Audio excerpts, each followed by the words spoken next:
안녕하세요, 오카입니다. 저희가 오늘은 관계 안에서 이제 손절 문제에 대해서 좀 이야기를 하는 게 좋을 것 같아요. 네. 요즘 굉장히 유튜브나 이런 데에서 이제 트렌드처럼 여겨지는 것이 관계 안에서 좀 불편했을 때, 어려웠을 때 그냥 관계를 손절해라. 이런 어떤 메시지들이 계속해서 전파되고 있는데 오늘 우리가 그 부분에 대해서 우리 선생님들의 좀 생각도 나누고 네. 이야기를 좀 심도 있게 나누면 좋겠다는 생각이 드네요. 네. 네. 제가 궁금한 게 선생님들께서도 좀 관계에서 어려움들이나 좀 힘듦이 있을 때 이제 그냥 끊어버리고 그냥 아예 안 보고 이런 부분에 대해서 먼저는 어떻게 좀 생각을 하실까요? 일단 그 관계 에너지를 너무 많이 들이다 보니까 적당히 에너지를 들인다고 생각하는 게 결론이 손절이 되는 것 같아요. 근데 그 중간 범위도 굉장히 많이 있을 수 있는데 네. 요즘에 진짜 말씀하신 대로 이런 사람은 피하세요, 걸으세요, 이런 친구는 손절, 이런 류의 영상이 되게 많이 있더라고요. 네네. 근데 저는 이제 그 손절 가기 전에 그 단계들도 많이 있고, 네. 좀 그런 얘기들을 좀 같이 나눠보면 좋을 것 같아요. 저는 막 손절을 많이 해보지는 않은 것 같아요, 개인적으로. 멀어졌다가 가까워지기도 하고, 그냥 영영 멀어지기도 하는데, 그게 이렇게 의도적으로 딱 잘라낸 건 아니었거든요. 네네. 네, 그것도 손절하고는 다른 거잖아요. 네네. 시간이 지나서 좀 멀어지는 거랑. 네, 손절하고는 다르죠. 다르죠. 손절은 네. 그냥 내가 자발적으로 네. 이제 끊어내는 것을 이야기하는데 네. 저는 손절은 주식한테만 쓰는 말인 줄 알았거든요. 네네. 근데 요즘에는 인간관계 손절이 너무 많고, 주식에서 손절이라는 단어를 네, 써요? 네. 이제 버려라 이제. 아, 버림. 네, 네. 음, 근데 이제 그게 인간관계에 자꾸 이제 쓰이는 단어인 것 같아요, 요즘에. 유선 쌤은 좀 어떠세요? 저는 그 손절 한번 당해봤었고, 아, 네, 그게 청소년 시기 때 한번 당해봤었고, 네. 그리고 손절을 했던 경험이 한 번 있어요. 음, 그래서 손절이 남기게 되는 정서에 대해서도 되게 중요하죠. 경험해본 바가 있기 때문에 꼭 손절이 답은 아니다라고 생각하게 된 계기가 되었던 것 같기도 해요. 두 분의 이야기를 좀 들어보니까 그 손절이라는 것에 대해서 제 느낌상 네. 그거를 좀 지향하는 네. 입장이신 것 같아요. 네, 네, 네. 네, 두 분 다 동의를 하시는 건가요? 네. 네. 네. 그러니까 손절을 해야 되는 상황들이 없다고 말하는 건 아니고 네. 손절이 꼭 답인 것처럼 흘러가는 건 지양한다. 네. 꼭 그렇게만 흘러가면 안 된다. 네. 라고 말하고 싶은 것 같아요. 네. 왜냐면 그러니까 손절까지는 말하는데 그 뒤는 말 안 해요. 네. 손절 이후에는 어떻게 네. 해야 되는지, 그리고 손절하고 나면 뭐가 남는지에 대해서는 좀 고려되지 않는 부분이 많은 것 같아서 네. 네, 그 부분을 또 생각한 다음에 결정할 수도 있는 거니까. 네. 그러니까 영상에서들 대부분 보면 이제 손절해야만 하는 관계, 뭐 손절해야만 하는 이유, 막 이런 것들에 대해서 계속해서 이야기가 되고 있는 것 같고, 네. 근데 그 이후에 뭐 어떤 사후처리나 후폭풍들 이런 맞아요. 것들은 전혀 다루어주지 않는 것 같아요. 네. 네. 근데 제가 생각할 때도 그러니까 손절 이런 것은 이제 할 수는 있다고 생각을 하는데 저도 그 이후에 그 손절한 이후에 그런 아픔들이나 내가 홀로 또 견뎌야만 하는 그냥 우리가 쉽게 사람 관계를 딱 칼로 무를 자르듯이 할 수 있다고 생각하지만 이게 관계성 안에서 우리의 시간도 녹아져 있고 또 우리의 또 열정 또 맞아요. 우리의 마음들 이런 게 녹아져 있기 때문에 단칼에 잘라가지고 그거를 손절한다? 사실은 모든 사람들이 그 뒤에 부분은 저는 이렇게 보려고 하지 않는다?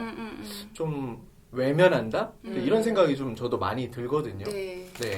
그런데 이제 또 왜 이렇게 손절이 되게 대유행하듯이 트렌드가 된 걸까요?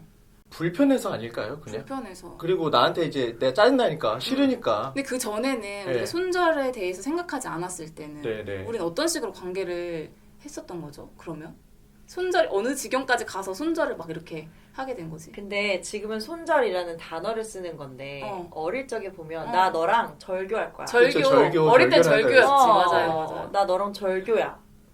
이거랑 되게 비슷한 것 같은데 이제 손절이라는 되게 뭔가 나이스해 보이기도 하고 주체적인 느낌이나. 네네네. 그런 느낌의 단어가 쓰이는 것 같은데. 근데 요즘 손절 할 수 있다, 손절해라, 약간 이렇게 권장되는 분위기. 그러니까 네. 인간관계에서 시달리지 마라. 네. 에너지 너무 많이 써봤자 뭐 이렇게 다 마이너스가 된다. 그러니까 자기를 뭐 지키는 차원이라고도 할 수도 있고 뭐. 그리고 자기 주장을 잘 못했던 사람들이 자기 주장을 하는 것이 건강하다고 생각해서 인간관계에서도 어느 정도 끝맺음을 이제 선택해라 뭐 이렇게 되는 것 같아요. 그러니까 자기를 보호하는 차원에서의 손절을 이야기하는데 그게 모든 상황에 다 쓰일 수 있는 건 아니잖아요. 그렇죠. 그러니까 내가 뭐 학대를 받는다든지 폭력 상황에 있다든지 그 관계 때문에 내가 심리적으로, 정신적으로, 신체적으로 굉장히 피폐해져 간다면 그런 관계는 끊어내는 게 맞죠. 근데 그런 특이한 상황들이 아닌데도 불구하고 되게 대체적으로 많은 상황에 평범하게 쓰여져 버린 표현들이 된 것 같아서 이런 것들에 대해서는 우려하는 시선으로 좀 봐야 되지 않나 이런 생각을 합니다. 선생님의 좀 이야기를 듣다 보니까 저희가 이제 분별할 수 있는 것들은 좀 필요한 것 같아요. 네. 그러니까 무작정 손절, 그거는 저희 다가 이제 다 지양한다고 이야기를 했고, 네. 네, 그런 거 생각해 보셨나요? 그러니까 손절을 할 때 손절을 왜 하는지. 그냥 아까 우리가 서두에서는 그냥 좀 불편할 수 있으니까 에너지가 너무 많이 쓰이고 피폐해지고 막 자기 보호 차원에서 얘기를 했지만 사실은 손절의 어떤 본질이라고 할까요? 네. 더 그 근원에 좀 어떤 부분이 있는지를 좀 얘기를 해보면 좋을 것 같아요. 그러니까 예전 시대에는 좀 싫어도 그냥 버티고 함께하고 이런 부분들이 있었는데 이제 요즘은 그냥 싫으면은 안 봐 하면서 그냥 이제 돌아버리는 네. 그런 것들을 우리가 좀 뭘로 좀 규정할 수 있는지 네, 그렇게 나오는 행동들이 어떤 부분 때문에 나오는 것인지 너무 이제 개인이 중요해지는. 네, 네, 개인이 공동체보다 중요해지는. 개인이 중요해지는. 네, 같이 뭔가를 하는 것보다 내가 너무 중요해지는 시대이지 않나. 우리나라는 집단을 중요시 여기고 공동체를 중요시 여겼던 문화가 있는데 예. 여기에 좀 신물이 난 시대를 맞이하지 않았나. 그러니까 네. 너무 그것을 강요당했기 때문에 네. 오히려 여기에 대한 반작용으로 좀 우리가 이것을 거부하고 그냥 막연하게 거부하고 싶어지는 마음들도 좀 느끼고 있지는 않나. 네. 그러니까 중요한 지점 같아요. 좀 제가 그 예전에 10여 년 전에 독일에서 유학할 때 저는 충격적인 사건이 하나 있었어요. 그것이 뭐냐면 뭐 사건이라기보다는 그냥 한 장면을 본 거죠. 이제 저희 집 1층에 대형 마트가 있었는데 저희가 물건들을 사고 그 카운터에서 기다리고 있었어요. 근데 앞에 남자친구, 여자친구로 보여져요. 근데 막 키스하고 막 서로 스킨십하고 막 난리 났어요. 근데 보니까 그 여성분은 우유 하나를 샀고 남성분은 초콜릿을 산 거예요. 그러면 만약에 저 같으면 제가 그냥 카드로 결제를 해요. 설마 더치페이? 네, 근데 정말 소름 돋게 있잖아요. 막 물고빨 하더니 갑자기 무슨 그 일이야? 자리에서 각자 카드를 내는 거예요. 그러니까 이제 사실 네. 저는 그게 너무 10년 전. 네, 이게 뭐 한국 문화에 젖어 있다가 그러네. 독일에 가가지고 그런 모습을 보니까 와 이게 문화 충격이구나. 그러네. 그때 당시에는 그런 진짜 생각을 많이 충격이야. 했거든요. 지금도 문화 충격이네요. 문화 충격이죠. 네. 근데 그들은 아까 선생님이 이야기하신 개인주의 어떤 문화들이 이제 좀 자리를 잡은 것 같고요. 맞아요. 아까 선생님이 얘기하신 거는 우리의 문화 자체가 말 그대로 우리. 네. 네, 그래서 만약에 내가 그것들을 내지 않으면은 괜히 내가 뭐라고 할까요? 위축되는? 네. 네, 네. 그래서 잘못됐다고 돈 생각하는? 많은 사람 자꾸 돈 내게 아, 되는.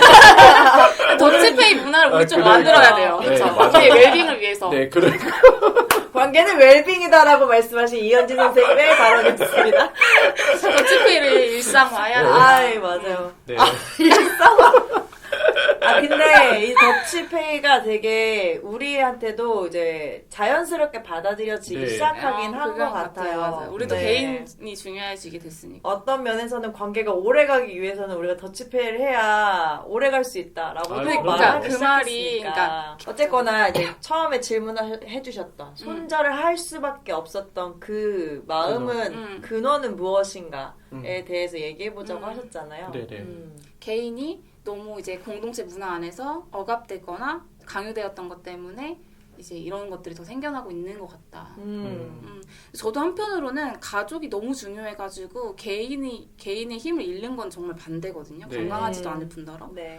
그래서 그 공동체를 이루더라도 그 개인의 개별성은 너무 존중되어야 된다는 생각에는 동의를 해요. 네. 네, 그래 공존해야 되는 것 같아요. 개인이랑 공동체가 같이. 네. 저는 이제 개인주의라고 하는 말 자체는 되게 건강한 네. 말 같고 네. 또 우리가 나의 한 개인이 객차로서 존재하고 내가 무엇인가를 영위하고 누리고 또 이렇게 나아가는 부분은 너무너무 중요하다고 생각을 해요. 근데 저는 그 손절을 하는 것을 가만히 생각해 봤었을 때 사실은 개인주의를 뛰어넘어서 이제 그 안에 자기중심성이 있지 않나라는 생각이거든요. 여기에서 말하는 자기중심성은 제가 이제 성격장애를 유튜브에서 좀 다루고 있잖아요. 특별히 자기애성 성격장애와 조금 맥을 같이 하는 것 같아요. 그러니까 다시 말하면은 타인이 전혀 고려되지 않은 채 그냥 나의 이익만을 위해서 오로지 그냥 나의 안위만을 위해서 내가 싫으면은 내가 그냥 거절해버리는 이런 부분들 때문에 손절을 한다고 생각을 하거든요. 그러니까 결국에는 아까도 얘기했지만 좀 불편하고 짜증나고 에너지 쓰기 싫고 그거의 근원이 뭐라는 거죠. 결국에는. 그러니까 결국에는 내가 나만 생각을 하니까. 근데 여기에서 중요한 점 포인트는 뭐냐면 관계는 혼자 시작한 게 아니라는 거죠. 관계의 전제는 늘 둘 이상인데 그 상대가 동의도 하지 않았는데 그냥 내가 끊어버리는 거죠. 네. 아 근데 너무 상처예요. 네, 그러니까요. 네. 이 손절을 이렇게 당해본 잡고 사람은요. 있는데 딱 놓는 거예요. 손절을 당해본 사람은 굉장히 충격이거든요.